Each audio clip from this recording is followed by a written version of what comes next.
नमस्कार साथियों।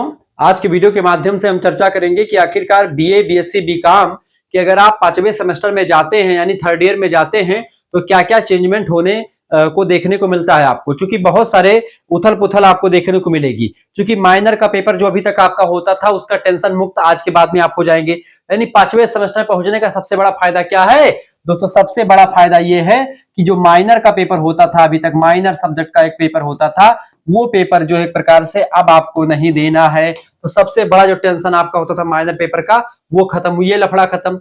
दूसरा पेपर, अब ये मत कहना गुरुजी को करिकुलर वाला भी हटवा दीजिए आप, मैं नहीं हटवा सकता भैया, ठीक है। को करिकुलर का पेपर आपको देना पड़ेगा, यानी को करिकुलर का पेपर आपको देना पड़ेगा। बहुत सारा बदलाव आपको भी बताऊंगा कि बीए के 5th सेमेस्टर में अभी जस्ट क्या बदलाव हुआ है, पूरी जानकारी आपको देने वाला हूं। वीडियो को लाइक कर दीजिएगा, चैनल पर नए हैं तो सब्सक्राइब कर दीजिएगा। हाय दोस्तों, मैं शिवम शुक्ला आप सभी दोस्तों का हार्दिक स्वागत करता हूं आपके अपने YouTube channel Shukla study point पर, ठीक है। को करिकुलर मास्टर की अगर बात की जाए दोस्तों, तो ये मतलब को करिकुलर कोर्स जो होता है, को करिकुलर मास्टर हमारा दूसरा चैनल है, वहां पर मैं पढ़ाता हूं।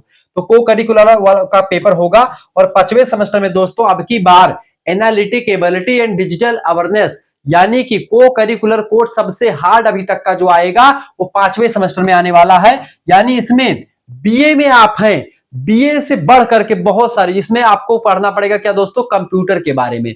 इसमें आपको एनालिटिक एबिलिटी पढ़ना है, यानी कि रीजनिंग के बारे में पढ़ना, तर्क शक्ति पढ़ना है। जैसे आपको पढ़ना पड़ेगा मैथमेटिक्स, उसमें रीजनिंग में होता है, मैथमेटिक्स भी उसमें रहता है। बेसिकली रीजनिंग एक सब्जेक्ट होता है, जब आप एसएससी की तैयारी करते तो रीजनिंग आपको समझ में आता है। तो आधा आपको रीजनिंग पढ़ना है, 50 क्वेश्चन रीजनिंग से और 50 क्वेश्चन आपके कंप्यूटर से 5th सेमेस्टर के को करिकुलर में आने वाले। तो इसके लिए तैयारी करने के लिए बहुत ज्यादा एक प्रकार से आपको घबराना पड़ेगा। जैसे आप घबराते बहुत हैं, लेकिन मैं आपके साथ हूं, शुक्ला स्टडी पॉइंट आपके साथ है। इसके कम से कम 10 प्रैक्टिस सेट में करवाऊंगा। एनालिटिक एबिलिटी डिजिटल अवेयरनेस के सारे डाउट्स आपके क्लियर हो जाएंगे, कहीं पर आपको भटकने की कोई जरूरत नहीं पड़ेगी। तो को करिकुलर मास्टर चैनल पर आपको बहुत सारे लेक्चर पहले के मिल जाएंगे, प्रीवियस ईयर क्वेश्चन पेपर मिल जाएंगे। ये दो बदलाव, यानी माइनर का पेपर नहीं होगा, को करिकुलर का पेपर होगा। अब चलते हैं मेजर सब्जेक्ट पर दोस्तों। मेजर में क्या होगा, यानी मेजर सब्जेक्ट की क्या बात होगी? तो मेजर सब्जेक्ट दोस्तों, अगर अभी तक आपका 3 मेजर सब्जेक्ट था, 3 सब्जेक्ट था दोस्तों, अगर ठीक है, अगर 3 सब्जेक्ट से तो एक सब्जेक्ट आपका जो हो जाएगा वो नहीं होगा, यानी कि एक सब्जेक्ट यहां पर आपको छोड़ना होगा। अब कौन सा सब्जेक्ट छोड़े, इसको लेकर के आपके दिमाग में लगातार प्रश्न उठता है। उसको लेकर के मैं एक सेपरेट वीडियो बना दूंगा कि कौन सा सब्जेक्ट बीए में आपको 5th सेमेस्टर में छोड़ना है। सबसे पहले ये बात जानिए कि मेजर में एक सब्जेक्ट आपको छोड़ना है, यानी कि मेजर में आपको केवल और केवल सिर्फ 2 सब्जेक्ट आपको पढ़ने पड़ेंगे। कितने सब्जेक्ट दोस्तों? सिर्फ 2 सब्जेक्ट, ठीक है। ये बिंदी यहां पर नहीं गलत है, सिर्फ 2 सब्जेक्ट, ठीक है। सिर्फ 2 विषय आपको यहां पर पढ़ने होते हैं, ठीक है। वो 2 विषय आप चूज कर सकते हैं कि आपको क्या पढ़ना है। ये कॉलेज आपका डिसाइड नहीं करेगा कि आपको 2 विषय क्या पढ़ना है। आप अपने हिसाब से चूज करेंगे कि आपको क्या पढ़ना है और आपको कौन सा टॉपिक चूज करना है, ये आप डिसाइड करेंगे दोस्तों, आपका कॉलेज डिसाइड नहीं करता है, ठीक है। कभी कभी जैसे जियोग्राफी में या इकोनॉमिक्स में, हिस्ट्री में आपको दूसरे पेपर में चूज भी करना पड़ता है कि भाई 3 टॉपिक आपको पढ़ने, तीनों में से कोई एक पढ़ना, तो आप उसमें आप भी चूज कर सकते हैं।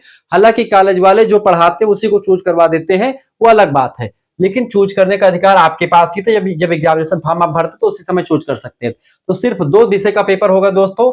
एक सब्जेक्ट के कितने पेपर होंगे, प्रश्न यही उठता है आपका। ये भी क्वेश्चन आपका बहुत कॉमन सा क्वेश्चन है, बहुत सारे बच्चों ने कमेंट किया कि गुरुजी एक सब्जेक्ट के कितने पेपर होते हैं। दोस्तों एक सब्जेक्ट के यहाँ पर 2 पेपर होते हैं, पेपर 1 और पेपर 2, ठीक है। पेपर 1 का सिलेबस अलग होगा, पेपर 2 का सिलेबस अलग होगा, ठीक है। पेपर 2 का सिलेबस आपका अलग होगा, यानी कि पेपर 1 पेपर 2 2 पेपर आपके होंगे। जैसे मान लेते पेपर 2 की परीक्षा आज होती, पेपर 2 की परीक्षा दोस्तों होती है कितने तारीख, मान लेते 20 तारीख को होती है, तो पेपर 2 की परीक्षा 22 तारीख को आपकी होगी, यानी कि अलग अलग डेट को अलग अलग पेपर की परीक्षा होगी। तो इस तरीके से आपके एक सब्जेक्ट की अगर बात की जाए, एक सब्जेक्ट के 2 पेपर होते हैं दोस्तों। एक सब्जेक्ट कितने पेपर होते हैं? एक सब्जेक्ट के आपके यहाँ पर 2 पेपर होंगे और दोनों अलग अलग होंगे। तो 2 सब्जेक्ट टोटल आपके होंगे, 2 सब्जेक्ट में कितने हो जाएंगे आपके? 4 पेपर हो जाएंगे। अब 4 पेपर के साथ साथ एक आपका को करिकुलर का एक ही पेपर होगा, 100 नंबर का ऑब्जेक्टिव आएगा, उसका वो करना होता है, ठीक है। तो 4 और 1 5, यानी 5 पेपर टोटल आपके होंगे। 5 दिन आपको परीक्षा देने जाना पड़ेगा, किसमें? 5th सेमेस्टर में, और आपको हो सकता है कि 5वें सेमेस्टर में आपको कुछ असाइनमेंट वगैरह लिखने को बोला जाए, कॉलेज की तरफ से प्रैक्टिकल वगैरह देना पड़े, तो वो अलग बात होती है, वो आपके कॉलेज में डिसाइड करता है। एग्जाम सेंटर पे आपको मात्र 5 दिन जाना है और 5 पेपर की तैयारी करनी है। और इस तरीके से मैंने आपको बीए में 5वें सेमेस्टर में क्या क्या बदलाव होगा वो मैंने आपको बता दिया। ठीक है, तो एक सब्जेक्ट के अभी तक आपके एक पेपर होते थे, अब आपके एक सब्जेक्ट के 2 पेपर होंगे, पहली बात। दूसरी बात दोस्तों यहाँ पर क्या है कि को करिकुलर का एक ही पेपर होगा, टोटल आपके 5 पेपर यहाँ पर होने वाले हैं। इस तरीके से आपके लिए पूरी व्यवस्था मैंने कर दी है और बहुत ही जबरदस्त तरीके से मैंने समझा दिया। ठीक है, मिलते हैं फिर नेक्स्ट वीडियो में किसी इसी टाइप के इंफॉर्मेशन के साथ, और मैं बताऊंगा कि 5वें सेमेस्टर में कौन सा कॉम्बिनेशन विषय ले, कौन सा विषय छोड़े, इसको लेकर के मैं आपको बताऊंगा, यानी कौन सा विषय छोड़ना चाहिए 5वें सेमेस्टर में, उसको बताऊंगा। धन्यवाद, मिलते हैं फिर नेक्स्ट वीडियो, तब तक के लिए जय हिंद जय भारत। बहुत बहुत धन्यवाद आप सभी का।